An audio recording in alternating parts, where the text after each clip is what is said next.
very good computer person, I have to find my own lecture, which might be.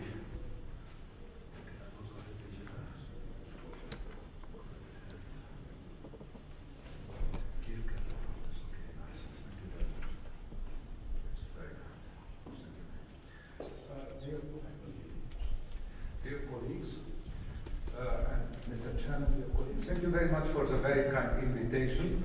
I also would like to say that I'm very sorry that Professor Bühler could not make personally.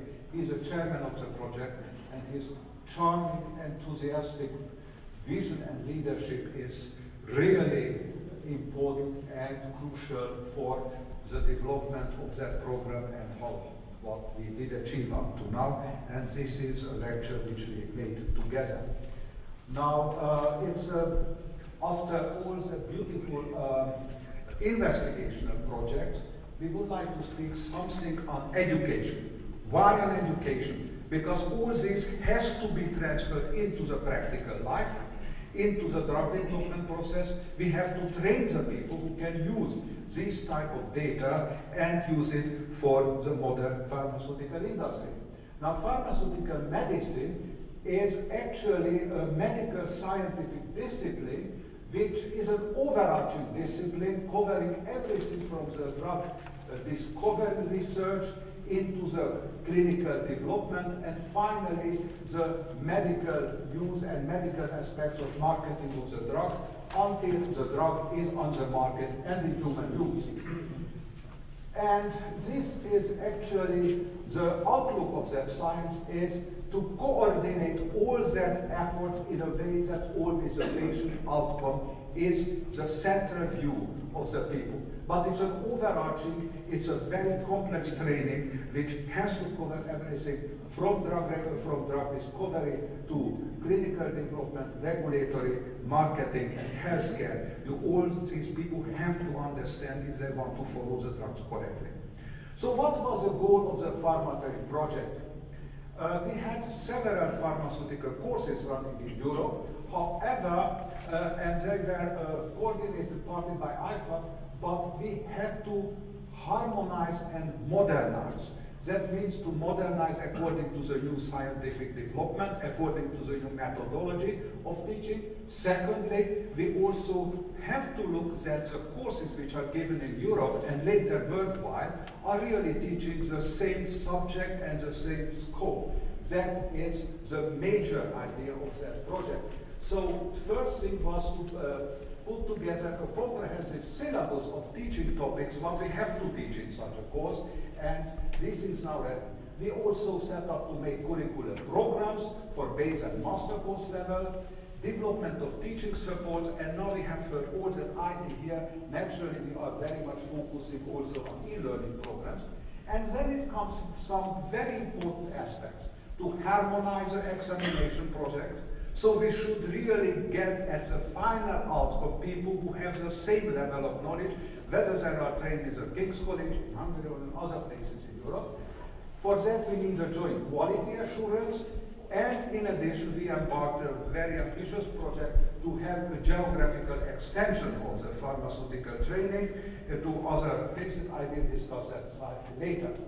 So we came up with a curriculum. I told you that after the topics had been collected, we came up with a curricular content and a curricular recommendation. And you see the first circle. This we call the basic circle. It actually has to give a complete overview of pharmaceutical science, approximately within 1 year for such ECTS. And a large number of people this training is enough for their work in the pharmaceutical industry. We always will have some people who are ambitious, wants to get a master training, and also the pharmaceutical industry will need some people for a very high level of pharmaceutical competence, so we added a master course. You see that we added some 4 mandatory extension courses dealing with some things like, for example, treatment of young children and age group, orphan drugs, and so several extension topics where we want to get a very high magnification, very in-depth discussion. And you see 2 further eclipses there. These are elective modules. Now, you look the last one, this is a continual professional education. We try to look and compile and look into the quality of a number of courses given, and from these courses you can actually import 2 elective courses, and then you finish your master course. But later on, when you finish it, you can go ahead in the continual professional training. And finally, you see, we very much rely also on the teaching projects of the other accompanying IMI project. So you see that it's a very complex approach, and it tries to get from the basic to expand further as we have to follow the scientific development. What did we achieve? What we achieved, actually, we put together all the subjects what I discussed at the beginning. We put together and we finalize now a pharma training manual, curriculum standard and best practices. All the aspects are now written down, and this is actually a living document. We did not close that document, we work on it constantly. And it was for trainers and trainees, giving clear instruction on the scientific and practical aspect of pharmaceutical medicine, drug development course organization. So everybody who wants to work in that harmonized system knows what to have to do, and also those who want to make new courses, they have to have the possibility to look into that and to plan it. And I told you that we have a very ambitious one. When we started, the situation was that we actually had pharmaceutical medicine courses only in the most developed Western countries, nothing for that Central and East European one, which actually 300 million people. So one of the ambitious projects is to make a geographical extension.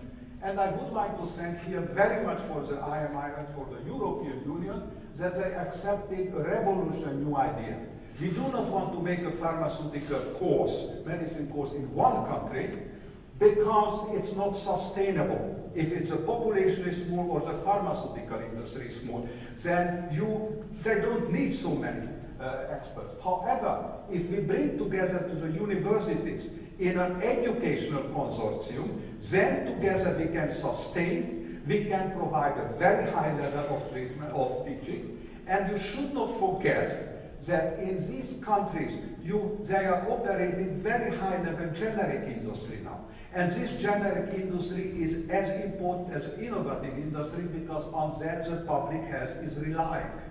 And we need to treat these people. And this is exactly this consortium which we call cooperative European drug development course, and you see the number participating, also associated countries like Turkey, like the former Yugoslavian countries, and Israel. So this is how we try to expand, bring it closer to the other countries, and as a Hungarian, and I'm very happy that during the presidency of Hungary and the future Poland presidency, this hopefully will develop and begin to be operative next year. Thank you very much for your attention.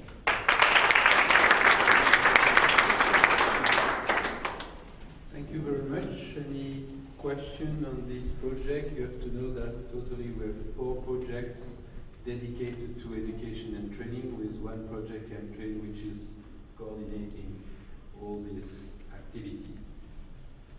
So if there are no specific questions, I will give the chair to Anne Martin, who, as you know, is the Principal Scientific Officer in our office, specifically in charge of knowledge management. And she will share this session where the 3 projects of the second call on knowledge management will be discussed. So today we have 3 knowledge management projects with us, the representatives of that, and those are projects that just kicked off on the 1st of March. So with that, I would like to invite our first speaker, who is Harnish from Pfizer, to talk to us about DD more. Yeah, good afternoon. My name is Lutz Harnisch. I work for Pfizer currently in Sandwich, and we set this project off actually several years ago. Before actually IMI existed, there was already kind of a consortium trying to be established, which was trying to deal with providing facilities for modeling, and we actually failed among kind of 10, 15 EFPA or pharma partners in Europe. And when IMI came around, that was kind of the opportunity. We said, oh, let's redefine exactly what we want, and let's see whether we can get out in the public domain and see whether we attract a number of parties and partners to come up with a drug disease model resource consortium which would deal with the issues we had defined. I just want to kind of, since we are a very young consortium, there's not really a lot to talk about the achievements so far. We are running, as and others mentioned earlier, since the 1st of March. I just wanted to give you kind of the history or the idea of where we're coming from and why actually, and I think also Pascal's talk earlier today pointed out the importance of modeling, and I'm kind of stressing a few of the points to see why we actually felt like this is kind of a worthwhile and important exercise to pursue. This is a common graph, everybody knows it. The cost of drug development goes through the ceiling, and the number of NMEs, the number of new drug candidates coming through is diminishing or getting very small. It becomes now more difficult. Again, there was a presentation earlier, or Oscar in his talk mentioned a Nature review, which was recently published by a group from pharmacoeconomical modelers, actually at Lilly, who basically said, it's not about identifying the problem, it's actually providing a solution to it. And what they actually came up with is a model as how we could actually reduce the cost across the R&D activities and figured out what are the most important factors. And the most important factors they identified here, and those are the ones at the top of the graph. You see in the middle is 1.7 billion, the vertical line. That's kind of the cost of a new NME, a new medical entity to get on the market, while actually the reduction to about 50% could theoretically be achieved if just the attrition in phase 2 and in phase 3 would actually drop by a significant number. Now that's very difficult to achieve, and where, as modelers think actually that probability of technical success, so kind of 1 minus the attrition rate, needs to be increased, and in consequence the attrition reduces, and those fundings could then be released in a subsequent exercise into what they actually promoted here, into the earlier life cycle stages of the drug development process. And the key, I think, here, unfortunately, you can't not probably see all the bottom part of the graph, but they say there's a kind of a sweet spot which they identified as the abundance of drugs getting into the treatment, into the drug development chain, and then trying to read out at a very early stage in a proof of concept trial as early signals of efficacy, and integrating the biomarker knowledge at an early stage into a clinical outcome measure. And therefore then, trying to provide the large late stage investment, which very often lead to inefficient phase 3 trials or phase 2, phase 3 trials, and therefore then to a high attrition. Now, if you focus on this for a moment, then they promoted the idea of that, the sweet spot is only at the early development stage. But actually, we think that sweet spot is kind of everywhere, because, as said earlier already, you need to learn at the very late stage about the clinical outcome and translate this information back into the information about biomarkers or disease progression, for instance, in a patient population or a substitution population. Might it be animals or might it be cell culture? So the translational effort needs to start early from preclinical down or up to the very late stage of the development chain.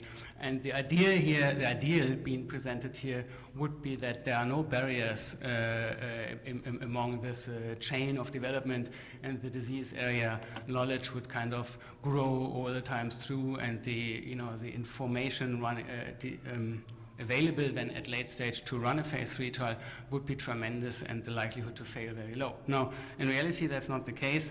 Usually we have a wide fragmentation among the industrial partners, among the life cycle through, and that information is not being translated from one stage to the other, causing the late stage attrition on one end, but on the other end, the information from early stages is not translated into late stages, and we don't learn enough about what in the preclinical, early clinical domains is being learned in a, for instance, a very homogeneous patient population, how that would translate into a very wide and broad phase 3 trial, or actually patient population which is then being treated outside the development context.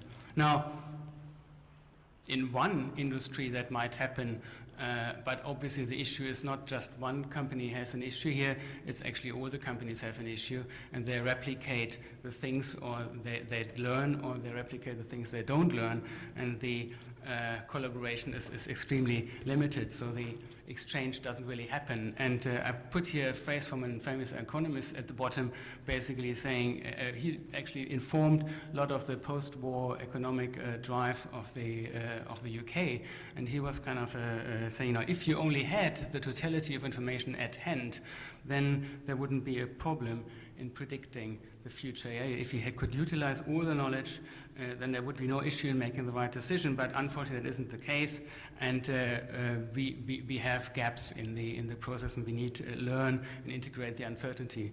So the concept of a model-based drug development flow is kind of accepted and being communicated, distributed, and accepted, I think, widely across R&D, and therefore the only way forward would be to actually help the implementation of MBDD throughout the development chain, which would then ultimately benefit any patient being treated. So IMI had the wonderful idea to come up with 3 pillars here. You could say 3 pillars within the knowledge management domain, saying, we need data federation, the freeing of data across the various sources, whether it might be companies or public sources, the integration of those, lots of standardization across data has been talked about in relation to CDISC and other initiatives, as well as the information which is then deducted from data, whether it's mathematical context from publications, for instance, that could be seen as data and be integrated.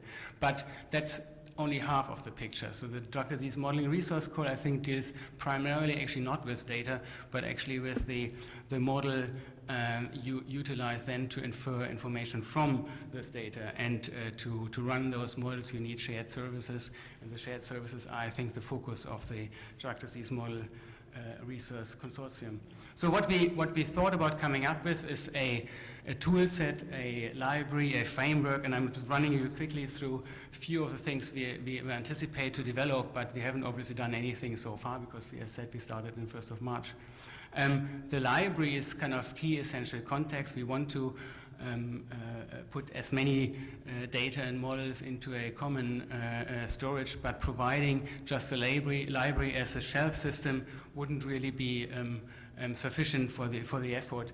It would be, I guess, it would be relatively easy to do so, or lots of other consortia addressing the issue, but that's not, as said, the focus, because what we think actually the storage of the model, which actually contains kind of the information we deducted from